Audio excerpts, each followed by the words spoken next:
तो ये 3 आए हैं, तीनों गानों का वापस सुनाएंगे। ये नए हैं, बाकी और पुराने भी हैं। आज कम आए हैं नए, तो पुराना मौका मिल जाता अनुभव सुनाने का, क्योंकि अनुभव तो सबका ही सुनना हुआ है, चाहे नए हों चाहे पुराने। पुराना का एक दूसरे स्टाइल का अनुभव हुआ है, क्योंकि वो लेके जाने हैं, जिम्मेवारी है। जब आप पार्टी में जाओ हो खुद बाबा मिलन खातर, तो वो एक अलग टाइप, और जब आप पार्टी लेके जाओ हो तो वो अलग टाइप का जाना हुआ है। तो दोनों में अंतर हुआ है। तो पहले क्योंकि नए हैं, वो प्रीति आई है, वो भी ठीक हो के आई है, वो भी फिजिकली ठीक हो के आई है।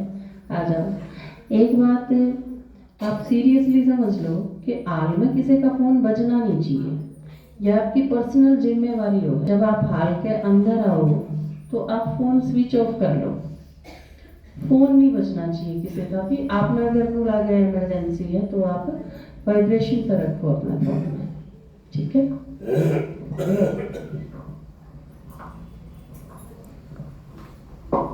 ओम शांति, ओम शांति। पहली बात तो दादाजी का शुक्रिया, दीदी का शुक्रिया, माता जी का शुक्रिया और कविता दीदी का शुक्रिया, और फिर मेरी दादी का भी शुक्रिया, क्योंकि वे मेरी सहयोगी बनी। पहली बात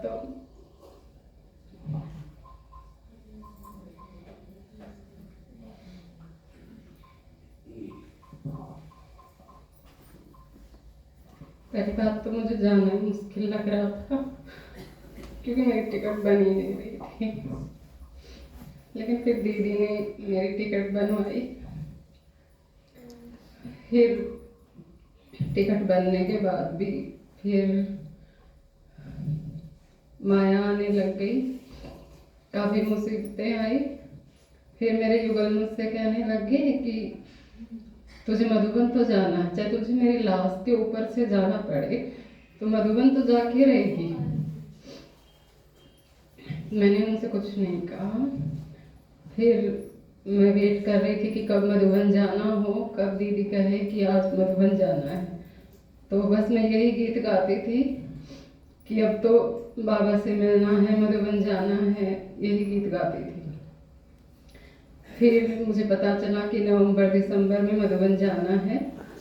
तो मैंने सुमन दीदी से फ़ोन करके पूछा, तो मैंने दीदी से कहा कि दीदी ठीक है मैं 12 तारीख को आ जाऊंगी। तो दीदी बोली नहीं तुझे तो 10 को आना है, नहीं तुझे 9 को आना है, 10 की तेरी टिकट है। तो मेरा खुशी का पहाड़ ही मेरा कि ठीक है मैं 9 को आ जाऊंगी। फिर मैंने सोचा कि अब मेरी टिकट तो हो गई और तैयारियां भी हो गई, लेकिन अब उनसे कैसे पूछूं, उनका रिएक्ट क्या होगा अगर मैं उनसे पूछूंगी तो एक दिन निकल गया उनसे पूछने में, मैं नहीं पूछ पाई। दूसरे दिन मैंने कोशिश की, उनसे पूछा तो बोले ठीक है चली जाओ और बच्चों को वहाँ पे छोड़ देना। तो मैंने कहा ठीक है, अब तो सारी दिक्कतें दूर हो गई। फिर मैं यहाँ आई और फिर हमने पहले दूसरे दिन जाना था तो सेंटर पे क्लास की पहले, फिर हम यहाँ बलम्बे आए, फिर यहाँ से 9 बजे निकले रोहतक के लिए। फिर बसंती दीदी हमें छोड़ने के लिए आई वहाँ, बसंती दीदी हमें ट्रेन में बैठा करके गई। फिर हम गए, वहाँ पहुँचे तो वहाँ बहुत अच्छा लगा। फिर हम वहाँ पे बस का वेट कर रहे थे, तो बस यही हो रहा था कि बस कब आएगी और कब हम जाएंगे और कब वहाँ का देखेंगे, बाबा का घर देखेंगे। फिर हम गए तो पहले हम शांतिवन में रुके, वहाँ कमरे पे गए, पहले फ्रेश हुए, नहाए, फिर हम खाना खाने गए। फिर खाना खाने के बाद पहले हम दादी प्रकाश मणि के स्तंभ पर गए, वहाँ हमने योग किया।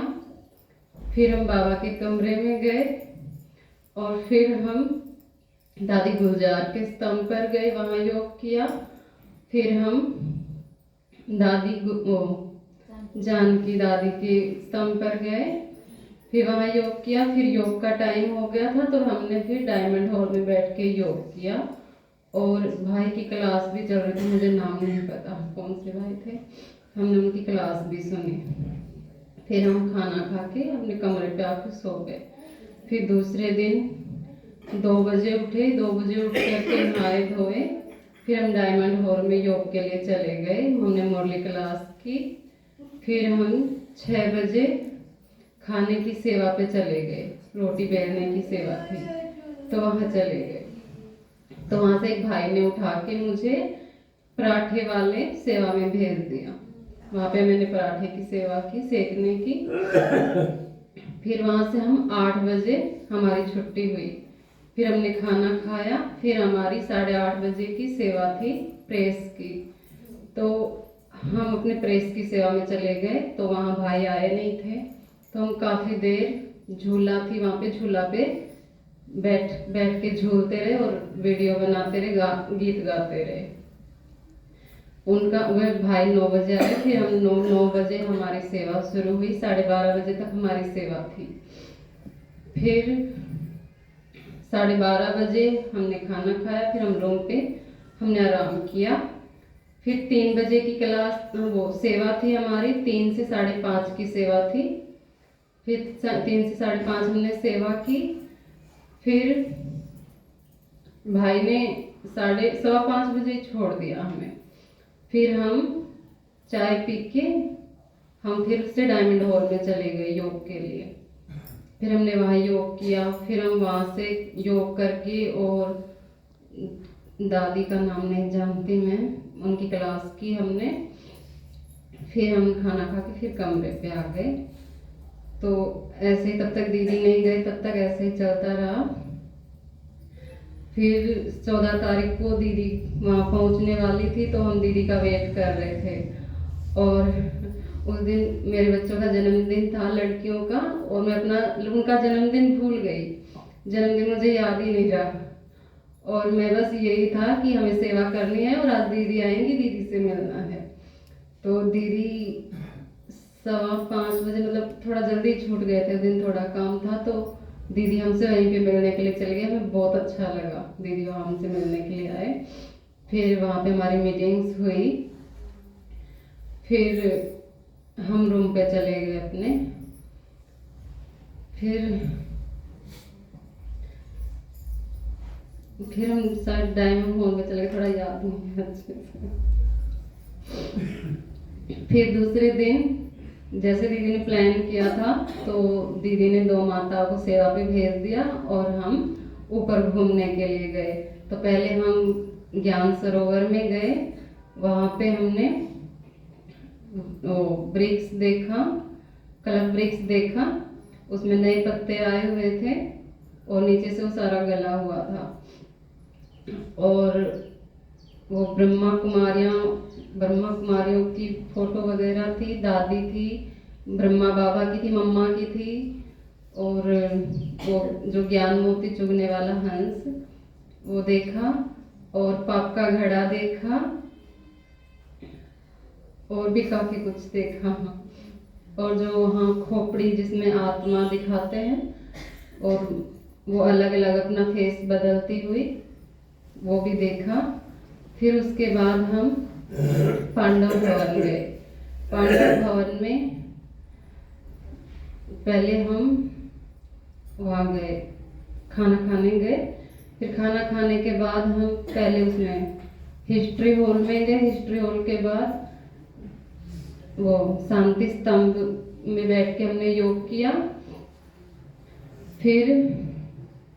फिर हम वो बाबा का कमरा था एक, उसमें पत्थर लिखते थे, तो उसमें बैठ के मैंने पत्थर लिखा और बाबा को दिया। फिर हम कुटिया में गए। फिर मैंने कुटिया में बाबा को पत्थर लिखा। फिर हम वहाँ से आ गए। फिर वो आगे क्या था, गए थे वहाँ पे, वो उसका नाम नहीं याद। फिर उसके बाद हम दिलवाड़ा मंदिर में गए। दिलवाड़ा मंदिर देखा, वहाँ की छोटी छोटी इतनी अच्छी अच्छी, मतलब देख के वहाँ पे इतना अचंभित हो गए कि ये सब क्या है, कैसे बनाया है। मतलब बहुत अच्छा लगा उसे देख के, और मतलब बहुत सारे प्रश्न भी उठे मन में। फिर हमने वो देखा, वो देखने के बाद फिर हम पीस पार्क में गए। फिर पीस पार्क में हमने कुंभकर्ण को देखा और वहाँ पे चाय भी पी, और वहाँ पे हमारा भोजन बना था जो हमें खुद ही बना के खाना पड़ा।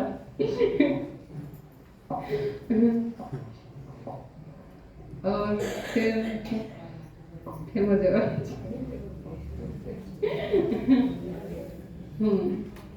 फिर दूसरे दिन फिर मैंने मनमोहिनी में बाबा का कमरा देखा, मनमोहिनी देख के आए।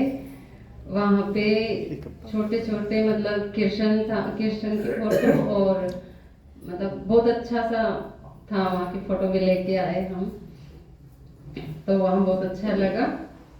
फिर दूसरे दिन बाबा मिलन था। फिर सुबह उठते ही, बाबा मिलन वाले दिन सुबह उठते ही मन में संकल्प उठने लगे कि आज बाबा आएंगे, आज बाबा हमसे मिलेंगे।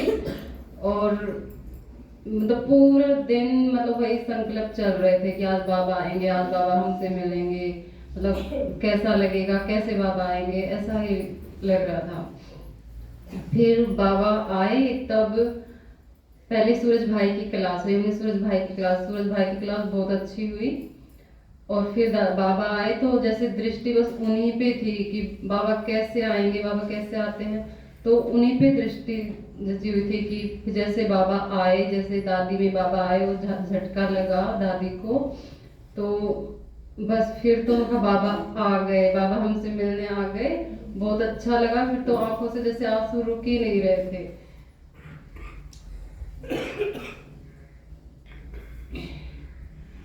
बहुत अच्छा लगा जब बाबा आए। फिर बाबा के आने के बाद फिर मैंने बाबा की पूरी मुरली लिखी, कोई एक दो लाइन है, लेकिन मैंने बाबा की पूरी मुरली लिखी। फिर बाबा ने जब उन्हें उठाया, वो जो दूसरे देश से आए हुए थे, फिर उसके बाद मैं नहीं लिख पाई। फिर बस फिर बाबा की दृष्टि ली, बाबा का भोग लिया, और फिर हम आ गए।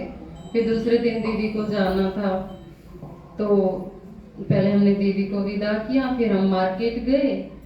मार्केट से आए तो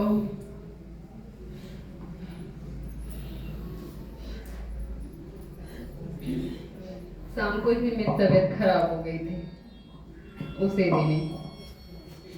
फिर मेरी तबीयत खराब होने के बाद पूरी रात में सोई नहीं थी, क्योंकि खांसी और सांस में मुझे आराम नहीं था। फिर दूसरे दिन भी मैं बैठी बैठी सोई, बैठी बैठे ही मैंने बाबा से बातें की, और मैंने बाबा से कहा, बाबा मुझे नहीं पता मुझसे कोई गलती हुई है या क्या बात है क्या नहीं, मैं नहीं जानती, लेकिन ठीक आप ही करोगे, आप ही को ठीक करना होगा। तो फिर सोनिका दीदी का फोन गया हमारे पास, सोनिका दीदी से बात हुई, तो सोनिका दीदी बोली थोड़ी धूप में जाके बैठ जाओ, क्या पता थोड़ा आराम हो जाए। तो मैंने दादी से कहा, मैं दादी चलो धूप में बैठते हैं जाके। तो बाहर सुनीता दीदी बैठे हुए थे। सुनीता दीदी बोले बाबा ने मुझे संकल्प तो दिलाया था कि चल मैं प्रीति को देख के आऊँ, लेकिन मैं आई नहीं। तो दीदी बोली चल मैं तुझे वहाँ ले चलती हूँ, उसमें हेल्दी वेल्दी में लेके चलती हूँ। फिर बोली हेल्दी वेल्दी तो बंद हो गया होगा। फिर दीदी ने प्रीति दीदी के पास फ़ोन किया, तो वो बोले कि इमरजेंसी खुला रहता है तो वहाँ ले जाओ। तो फिर दीदी हमें वहाँ लेके गए, तो वो बोले कि नहीं यहाँ पे तो नहीं होगा, आप वहाँ ले जाओ, वो क्या नाम है दीदी, ड्रोमा हॉस्पिटल में, वहाँ लेके गए। तो वहाँ मेरा चेकअप हुआ, खून मतलब इंजेक्शन लगे, चेकअप हुआ, और मतलब कई टेस्ट हुए। तो वो बोले एडमिट करना पड़ेगा, इन्फेक्शन है तो एडमिट करना ज़्यादा ज़रूरी है। तो मैंने कहा कि मुझे तो नहीं पता, दीदी बताएंगे। तो सुनीता दीदी बोले कि हम दीदी से पूछ के बताएंगे। तो उन्होंने दीदी से पूछा तो दीदी ने हाँ कर दिया कि ठीक है एडमिट करवा लो। फिर हम एडमिट हो गए, लेकिन वहाँ पे ना ऐसा लग रहा था कि जैसे कि अस्पताल में नहीं है, हम घर पे ही हैं, क्योंकि वहाँ का रहन सहन, वहाँ के सब मतलब यहाँ पे अस्पतालों को देखें और वहाँ को देखें तो बहुत फर्क है, क्योंकि वहाँ के बोलचाल और यहाँ की बोलचाल में भी, वरना ऐसा कौन इंसान है कि जो घर वालों की तरह, घर वालों से भी ज्यादा कोई ख्याल रखे। ऐसा तो हमारे यहाँ का लौकिक में भी कोई ख्याल नहीं रखता, इतना ख्याल वो रखते हैं। बिल्कुल भी ऐसा महसूस नहीं होने दिया उन्होंने कि मैं अस्पताल में हूँ। वो ऐसे खड़े रहते हैं पास में ही, मिनट मिनट में वो सबका ख्याल रखते हैं। बहुत अच्छा लग रहा है, हंसते रहते हैं सब। बिल्कुल भी ऐसा फील नहीं होने दिया कि मैं बीमार हूँ और अस्पताल में हूँ। फिर धीरे धीरे सब ठीक हो गया। फिर सबने मेरे साथ फोटो भी ली, सबके सारे फोटो लेकर आए। और फिर तीसरे दिन मुझे छुट्टी मिली। तीसरे दिन छुट्टी मिली तो काफ़ी कमजोरी फील हो रही थी। ऐसा लग रहा था कि कल हमें जाना है तो पता नहीं मैं जा पाऊंगी या नहीं जा पाऊंगी। तो 23 तारीख की हमारी टिकट थी, 23 तारीख को मैं आना था। तो उस दिन भी मैं 12:30 बजे तक, मतलब इतना कमजोरी फील हो रही थी ना कि मुझसे उठा नहीं जा रहा था, तो मैं सो ही रही थी। तो 12:30 बजे सुनीता दीदी का फोन गया कि चल खाना खाने चलते हैं, फिर हमें तैयारी भी करनी है जाने की। तो मैंने कहा ठीक है। तो फिर हम खाना खा के आए। तो फिर मैं शांति स्तंभ में नहीं गई थी तब तक। तो मेरा यही संकल्प था कि मुझे तो शांति स्तंभ में जाना है, कोई जाए चाहे ना जाए, लेकिन मुझे शांति स्तंभ जाना है। तो हम 1 बजे खाना खा के वापसी आ गए, फिर बैठ के बातें करने लग गए। तो वो बोले हम तो आराम कर रहे हैं और 3 बजे हमें जगा देना, फिर हम थोड़ा सा मार्केट में जाएंगे। मैंने कहा ठीक है। तो मैं सोई नहीं कि मुझे तो सोना है, मुझे तो शांति स्तंभ जाना है। तो 2 बजे मैं वहाँ से निकली शांति स्तंभ के लिए। वहाँ पे मैं आधा पौना घंटा बाबा के पास बैठी, बाबा को पत्र लिखा और फिर वापसी आई। तो ऐसा लगा कि मुझे कोई दिक्कत थी ही नहीं, क्योंकि मैं चल के गई तब ऐसा लग रहा था कि कहीं मैं चक्कर खा के अकेले गिर ना जाऊं, कोई मुझे उठाने वाला भी ना हो। और वापसी आई तो ऐसा लगा कि कोई दिक्कत ही नहीं है, ऐसा फील हुआ। बिल्कुल बिल्कुल ठीक। फिर हम 3 बजे मार्केट में गए। तो जब भी मैंने दीदी से कहा, सुनीता दीदी से कहा कि दीदी मुझे तो ऐसा लग रहा था कि मार्केट में पता नहीं जा पाऊंगी या नहीं, लेकिन देखो बाबा ने कमाल कर दिया कि अब मुझे लग ही नहीं रहा कि मुझे कोई दिक्कत भी थी। फिर हमने तैयारी की, आके अपने बैग पैक किए।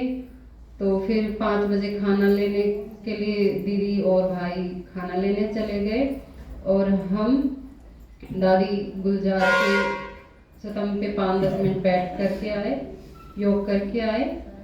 और फिर 6 बज गए। 6 बजे मैंने कहा दीदी बहुत टाइम है, चलो कहीं चलते हैं। तो दीदी बोली नहीं अब कहीं नहीं जाना, चले जाएंगे तो फिर गुम हो जाएंगे, फिर फोन करते फिरेंगे, फिर ढूंढते फिरेंगे। मैंने कहा नहीं अभी तो बहुत टाइम है, चलो चलेंगे। तो दूसरी सुनीता दीदी थी, वो बोले चल ना, योग करने के लिए तो बोल रही है, चल चलते हैं। तो दीदी बोली नहीं गुम हो जाएंगे। तो फिर सुनीता दीदी बोले कि अच्छा ठीक है, यहीं पे कमरा है बाबा का, चल उसमें चलते हैं, उसमें बैठेंगे। फिर 7 बजे हमें खाना खाने जाना है। तो हम चले गए, 6:30 हुए थे ऐसे करते करते। तो हम चले गए। तो आधा घंटा हमने 7 बजे तक वहाँ पे बैठ के योग किया।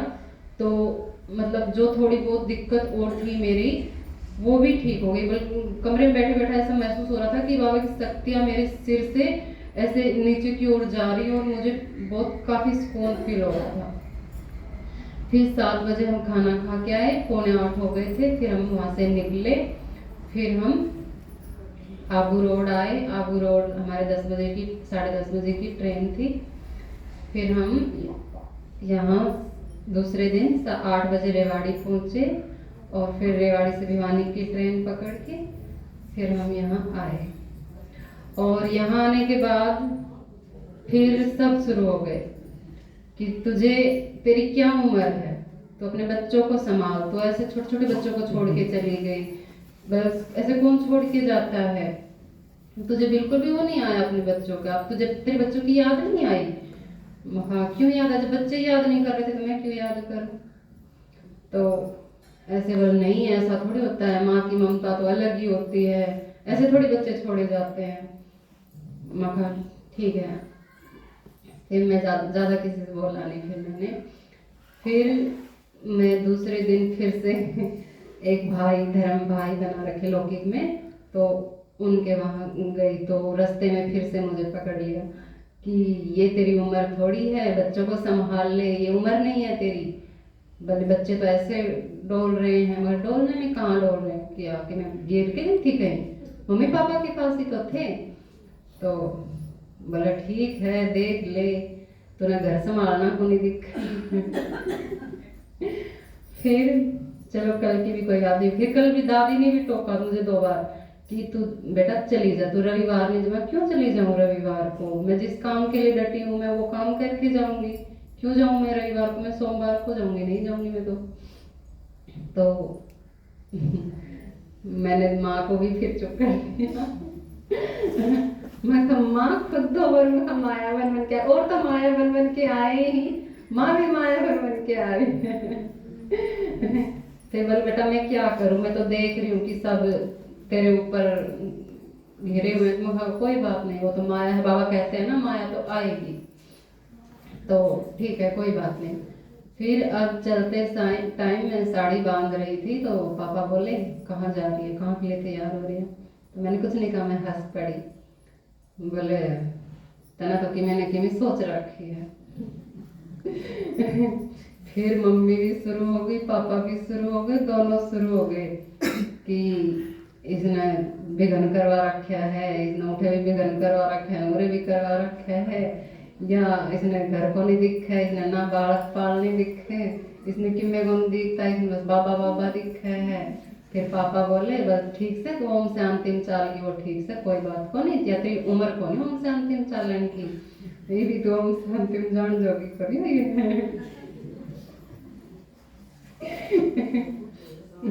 मैंने कुछ नहीं कहा। फिर मम्मी दुनिया की बातें करने लग गई कि दुनिया भी बातें बना रही है। तो मैंने कहा दुनिया तक क्यों पहुंच रहे हो, जब मेरे माँ बाप बात बना रहे हैं तो दुनिया तक क्यों पहुंच रहे हो, दुनिया तक तो पहुंचने की जरूरत ही नहीं है, जब माँ बाप खुद बात बना रहे हैं। फिर पापा बोले ठीक है, तो ये हम तो थार बीच में आवा कौन, तेरे और उसके बीच में किमें होया ना, तो हम तो आवा कौन थार बीच में, हमने तो बीच में ले लिया। मैंने कहा ठीक है। फिर मैं कुछ नहीं बोली, मैं अपने तैयार होके आके आ गई।